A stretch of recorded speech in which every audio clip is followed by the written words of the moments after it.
Stanley and the Missing Pumpkins. Created by Jeff Brown, by Larry Haskins Aran, pictures by Mackie Pimentuan.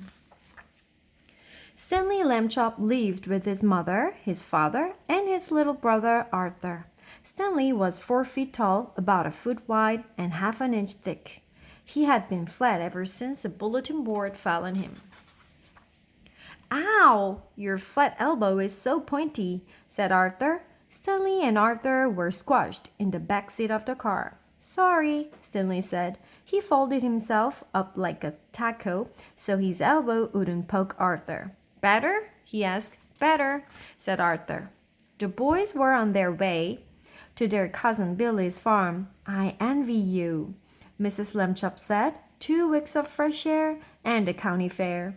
"I can't wait to see Billy," said Arthur. "And Aunt Sue and Uncle Bob," said Stanley. Aunt Sue was always baking pies to fatten him up. "I'm flat, not skinny," he'd tell her. It didn't seem to matter. The Lambchops pulled up to a big red farmhouse. "Billy!" yelled Arthur. "Arthur!" yelled Billy. They took off together. "Don't get into trouble," Mrs. Lambchop called after them. Stanley said goodbye to his parents. Uncle Bob helped with the bags. "Ready for some chores?" Uncle Bob asked. "You bet," Stanley said.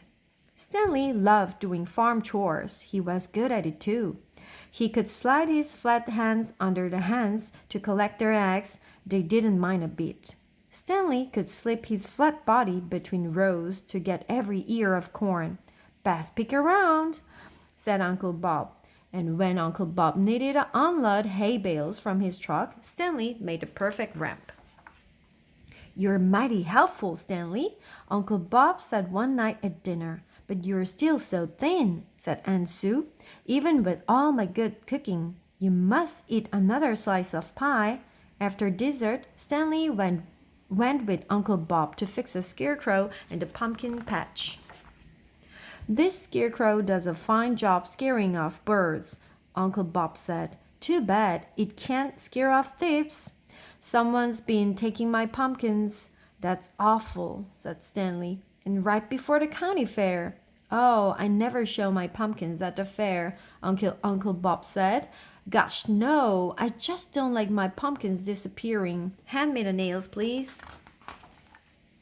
Stanley passed Uncle Bob some nails. Uncle Bob fixed the scarecrow's shoulder. "I've tried standing guard at night, but the thieves just wait until I go home," he said.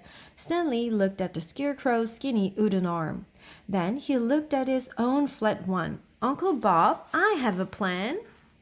That night the moon lit the sky. Stanley stood still, trying not to scratch. It was hard since his sleeves and pants were stuffed with straw.